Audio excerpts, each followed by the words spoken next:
रजनी को बचपन से ही पेंटिंग का बहुत शौक था। वो हमेशा से ही पेंटर बनना चाहती थी, पर उसके माँ और पिताजी ने उसको कभी भी इस चीज के लिए सपोर्ट नहीं किया और उसकी शादी नीरव से हो गई। नीरव रजनी को बहुत प्यार करता था, पर रजनी हमेशा चुपचाप ही रहती। वो इस शादी से खुश नहीं थी। वो ये शादी नहीं करना चाहती थी। उसे तो हमेशा से पेंटर जो बनना था। अपने इस सपने को वो नहीं पूरा कर पाई, इसलिए वो हमेशा उदास रहती थी। रजनी, बहुत ही बढ़िया फिल्म लगी है, कल देखने चले? नहीं जी, कल मुझे बहुत काम है, मैं नहीं जा पाऊंगी। अच्छा तो कोई बात नहीं, संडे को चलते हैं। देखिए, मुझे फिल्म देखना पसंद नहीं है। आपको जाना है तो चले जाइए। नीरव को मना करके रजनी वहां से चली जाती है और अपने बैग को खोलकर उसमें बंद पड़े ब्रश और कलर्स को देखकर रोने लगती है। रजनी, चलो ना कहीं बाहर खाने चलते हैं, कुछ तुम्हारी पसंद का। जी, मुझे नहीं जाना, मेरी तबीयत ठीक नहीं है। रजनी वहां से चली जाती है।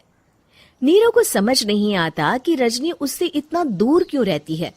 वो जब भी उसके साथ वक्त बिताना चाहता है, रजनी कोई ना कोई बहाना बना देती है। एक दिन घर पर कोई नहीं था। रजनी घर का सारा काम जल्दी से खत्म कर लेती है।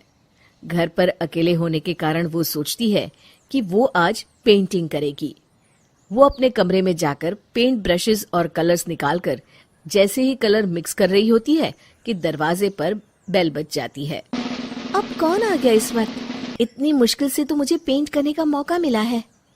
रजनी दरवाजा खोलती है तो उसकी सास अपनी सहेलियों के साथ खड़ी होती है और सब घर के अंदर आ जाते हैं। अरे बहू, सबको शरबत बनाकर पिला दे, बाहर तो बड़ी गर्मी है। उफ। जी। रजनी पेंट ना कर पाने से उदास हो जाती है। उसे गुस्सा भी आ रहा होता है कि उसने इस शादी के लिए हाँ क्यों कह दी। वो रसोई में जा रही होती है कि उसकी सास उसे रोकती है।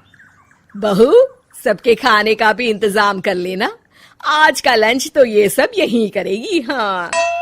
रजनी बिना कुछ कहे रसोई में चली जाती है। सबके लिए खाना बनाती है। सब खाना खाते हैं और रजनी घड़ी देखती है कि ये सब कब जाएंगे ताकि वो अपनी पेंटिंग कर सके। जब शाम होती है तब सब चले जाते हैं अपने घर। अरे बहू, सब तेरे खाने की तो बहुत तारीफ कर रहे थे, सबको बहुत अच्छा लगा खाना। आपको मुझे सुबह बताना चाहिए था ना कि आपकी सहेलियां आ रही है।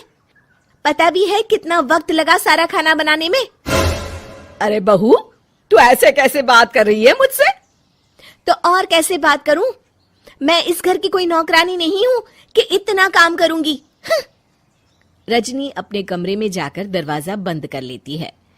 शाम को जब नीरव आता है तो उसकी माँ उसे पूरी घटना के बारे में बताती है। क्या रजनी ने आपसे इस तरह बात की माँ? हाँ, और पता नहीं उसे क्या हो गया है, शाम से बाहर भी नहीं आई है। मैंने तो कई बार आवाज दी, खाना भी नहीं खाया उसने। तू ही बात करके देख ले बेटा। नीरव अपने कमरे का दरवाजा खटखटाता है। रजनी, दरवाजा खोलो, मैं हूं। रजनी दरवाजा खोलती है और फिर वापस जाकर अपने बिस्तर पर लेट जाती है। रजनी, माँ से बात करने का ये क्या तरीका है? मैंने कोई गलत बात नहीं की है। अरे तुम क्यों ऐसे बर्ताव कर रही हो सबके साथ? क्या तुम इस शादी से खुश नहीं हो? रजनी कुछ नहीं बोलती। अरे बताओ मुझे रजनी, क्या ये शादी तुम्हारी मर्जी के खिलाफ हुई है? हाँ, मैं ये शादी कभी नहीं करना चाहती थी। तुमसे क्या, मैं किसी से भी शादी नहीं करना चाहती थी। रजनी रोने लगती है। चुप हो जाओ रजनी, बताओ मुझे, तुम क्यों नहीं करना चाहती थी शादी? रजनी बेड के नीचे से अपने पेंटिंग्स, कलर्स, ब्रश, पेपर्स निकालती है। इतने में उसकी सास भी कमरे में आ जाती है। ये देख रहे हो, ये थे मेरे सपने। मैं पेंटर बनना चाहती थी, पर माँ पापा ने कभी सपोर्ट नहीं किया और मेरी शादी करवा दी। मेरे सारे सपने टूट गए। हर वक्त बस गुस्सा आता रहता है मुझे। मैं जानती हूँ कि आप लोगों की इसमें कोई गलती नहीं है, पर मैं क्या करूँ, मुझे समझ में नहीं आता।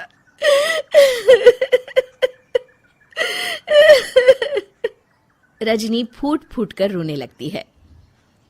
मुझे माफ कर दीजिए, आप दोनों के साथ मैं बहुत बुरा बर्ताव कर रही हूँ।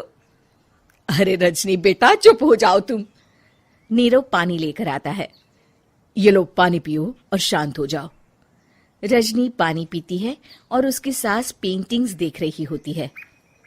अरे नीरव, हमें तो पता ही नहीं था कि हमारी बहू कलाकार है। अरे कितनी अच्छी पेंटिंग्स बनाई है, देखो तो। ये वाली तो मैं अपने कमरे में ले जाऊंगी। आपको ये पेंटिंग्स अच्छी लगी? अच्छी नहीं, बहुत अच्छी लगी। और तुमने हमें बताया क्यों नहीं? तुम जब चाहे पेंटिंग कर सकती हो रजनी। हम तुम्हारे सपनों को पूरा करने में तुम्हारा पूरा साथ देंगे। हाँ बेटा, हम कला की कद्र करते हैं।